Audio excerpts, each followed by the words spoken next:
સૌભાગ્યને અખંડ રાખતું વ્રત એટલે કે જયા પાર્વતી. જય શ્રી કૃષ્ણ મિત્રો, તમારું સ્વાગત છે પ્રાર્થના ચેનલમાં. આજે આપણે વાત કરવા જઈ રહ્યા છીએ જયા પાર્વતી વ્રત વિશે.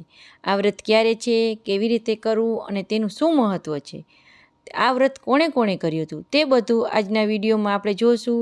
અને આ જયા પાર્વતી વ્રતની સંપૂર્ણ વ્રત કથા પણ આપણે આજના વિડીયોમાં જોશું. તો મિત્રો, વિડીયો અંત સુધી જરૂર જોજો અને માહિતી પસંદ આવે તો વિડીયોને લાઇક, શેર અને સબસ્ક્રાઈબ કરવાનું ભૂલશો નહીં. અને કમેન્ટમાં જરૂરથી લખજો જય માતાજી. તો હવે આપણે સૌ પ્રથમ જાણીએ જયા પાર્વતી વ્રતનું મહત્ત્વ. મનગમતો પતિ મેળવવા માટે માતા પાર્વતીજીએ જે વ્રત કર્યું હતું, જે વ્રત થકી માતા સીતાને શ્રી રામની પ્રાપ્તિ થઈ હતી, તે વ્રત આજે પણ યુવતીઓ એટલી શ્રદ્ધાપૂર્વક કરે છે. માતા પાર્વતીની સાથે શિવજીની પૂજા, જ્યાં શિરમોર હોય તેનું વ્રત એટલે કે જયા પાર્વતી વ્રત. જ્યારે વડીલો છોકરીઓને સૌભાગ્ય સ્ત્રીની આશીર્વાદ આપવાના હોય ત્યારે કહેતા હોય છે, સીતા પાર્વતીનું સૌભાગ્ય મળજો. સારા સૌભાગ્ય માટે જપ તપ વ્રત તો કરવા જ પડે.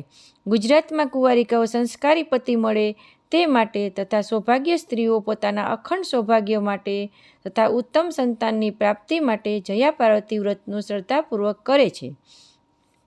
અષાઢ સુદ તેરસથી શિવ પાર્વતીજીની પૂજા અર્ચનાનું વ્રત જયા પાર્વતી શરૂ થાય છે અને તેની પૂર્ણાહુતિ અષાઢ વદ બીજના દિવસે તથા પારણા ત્રીજના દિવસે કરવામાં આવે છે. પૂજા વિધિ માટેની સામગ્રીમાં અબીલ, ગુલાલ, કંકુ, નાળાચડી, કમળ કાકડી, સાકર, તજ, લવિંગ, એલચી, નાગરવેલનું પાન, સોપારી, ઋતુ અનુસાર ગમે તે ફળ, ધૂપ, દીપ, પુષ્પો તથા ઊનના દોરા વગેરેનો સમાવેશ થાય છે તથા કંકુ અને કંકોલા પણ કરવામાં આવે છે. જે કુંવારિકાઓ સૌભાગ્યવતી સ્ત્રીઓ એ વ્રત રાખ્યું હોય તેણે વહેલા ઉઠી નાહી ધોઈને શિવ પાર્વતીનું પૂજન કરવું, મોડું એકટાણું કરવું, મીઠું અને ગળપણ વર્જ્ય ગણવું. છેલ્લા એટલે કે અષાઢ વદ ત્રીજના દિવસે આખી રાતનું જાગરણ કરવાનું હોય છે. હવે આપણે જોઈએ જયા પાર્વતી વ્રતની કથા. કોંડિન નગરમાં એક પુરોહિત દંપતી રહે. પુરુષનું નામ હતું વામન અને સ્ત્રીનું નામ હતું સત્યા. બ્રાહ્મણ અને બ્રાહ્મણી બંને ધર્મપરાયણ અને નીતિમાન હતા. ઘેર ઘણું સુખ હતું, પરંતુ નિસંતાનપણાનું દુઃખ હતું. બાળક વિનાનું ઘર સાવ સૂનું સૂનું લાગતું હતું. અખૂટ ધન સંપત્તિ હોવા છતાં તેમને જરા પણ અભિમાન ન હતું. આંગણે આવનારને આગંતુકની આવતા સ્વાગતા કરતા. તેમના આંગણેથી કોઈ પણ ભૂખ્યું પાછું ન ગયું હોય. આ લોકો અન્નદાનને શ્રેષ્ઠ દાન માનતા. સત્યાનો ખોળો સાવ ખાલી હતો એ વાતનું તેને દુઃખ હતું. એક દિવસ વિચરણ કરતાં કરતાં દેવર્ષિ નારદ આ દંપતીને ત્યાં આવી ચડ્યા. પુરોહિત દંપતીને નારદજીની પૂજા અતિથિ દેવો ભવ માનીને કરી. તેમના ભાવપૂર્વક આદર સત્કાર કર્યો ને પ્રેમપૂર્વક ફળફળાદિ અર્પણ કર્યા. નારદજીએ કુશળ સમાચાર પૂછ્યા એટલે વિપ્ર વામને કહ્યું, હે મહર્ષિ, અમને બીજા કોઈ આકાંક્ષા કે નથી. અમારે એકમાત્ર સંતાનની ખોટ છે, માટે અમારું વાંજ્યા પેલું મટાડો. નારદજી બોલ્યા, અહીંથી દક્ષિણ દિશા તરફ થોડે દૂર એક જંગલ છે. જંગલની વચ્ચે એક પુરાણું શિવાલય છે. તેમાં શિવ પાર્વતીની મૂર્તિઓ છે, પરંતુ આ મૂર્તિઓ ઘણા સમયથી અપૂજ્ય છે.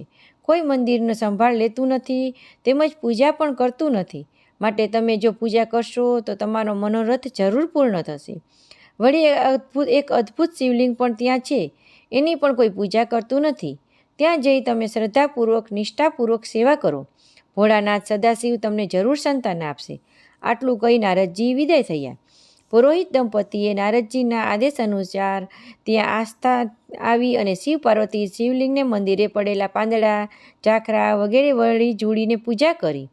સત્યા પાસેથી જળાશય પાણી ભરી લાવી શિવ પાર્વતીને સ્નાન કરાવતી. વામને શિવલિંગ પર બીલીપત્રો ચડાવ્યા.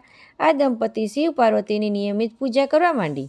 એક દિવસ પુરોહિત વામન પૂજા માટે પુષ્પ લેવા ગયો. પતિને ફૂલ લઈ આવતા વાર લાગી, તેથી સત્યા મનોમન શંકા કુશંકા કરવા લાગી. તેનો જીવ આકુળ વ્યાકુળ થવા લાગ્યો. ઘણીવાર રાહ જોઈ આખરે સત્યા પતિની શોધમાં નીકળી. ભયંકર જંગલમાં એક વૃક્ષ નીચે વામન બેભાન દશામાં પડ્યો હતો. પગની પિંડી લોહીવાળી હતી. બાજુમાં એક કાળોતરો સર્પ ફૂફાડા મારતો જાડીમાં સરકી રહ્યો. પત્ની સમગ્ર પરિસ્થિતિ પામી ગઈ. પુરોહિત સર્પદંશ થતાં મૃત્યુ પામ્યો હતો. સત્યા સૂત બૂત ખોઈ બેઠી. તે મૂર્છા પામી ધરતી પર પડી ગઈ. થોડીવાર પછી સત્યાને કળ વળી પોતાની સમક્ષ માતા પાર્વતીજીને પ્રગટ થયેલા ઊભા હતા. પાર્વતીજીએ સત્યાને આશ્વાસન આપ્યું. પુરોહિતના મૃતદેહ પર હાથ ફેરવી તેમને સજીવન કર્યો. પતિ પત્ની માતા પાર્વતીના દર્શન કરી કૃતજ્ઞ અનુભવ થયો.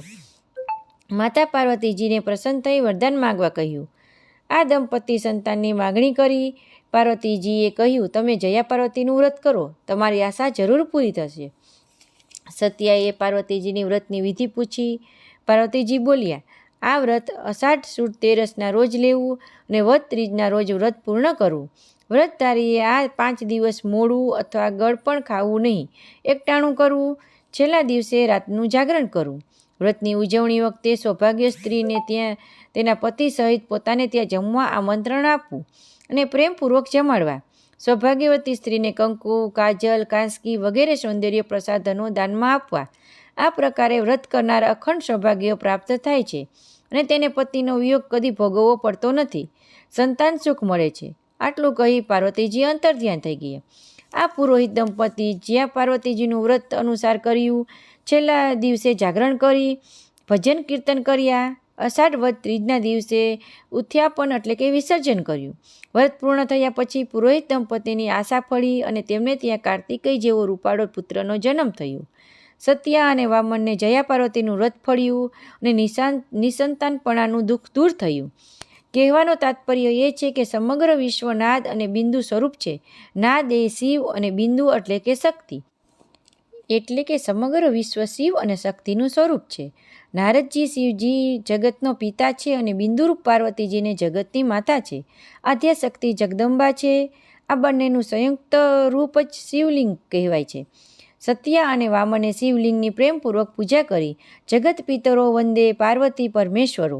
માતા પિતાનું પૂજન કરવાથી પરમ આનંદ થાય છે અને પરમ કૃપાળુ પરમાત્માની પ્રાપ્તિ થાય છે અને સર્વ મનોકામના પૂર્ણ થાય છે.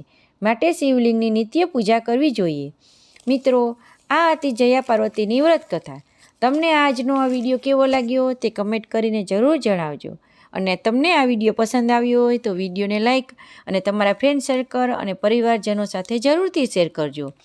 અને આવા જ આધ્યાત્મિક વિડીયો જોવા માટે તમારી મનપસંદ ચેનલ પ્રાર્થનાને જરૂરથી સબસ્ક્રાઈબ કરજો અને બેલ આઇકન જરૂરથી દબાવજો, જેથી આવતા નવા વિડીયો સૌ પ્રથમ તમને મળી શકે. આવી જ વ્રત કથાઓની અવનવી વાતો જાણવા માટે, આધ્યાત્મિક વિચારો જાણવા માટે તમે આજે જ સબસ્ક્રાઈબ કરો પ્રાર્થના ચેનલને. ફરી મળીશું નવા વિડીયોમાં. જય શ્રી કૃષ્ણ, જય માતાજી.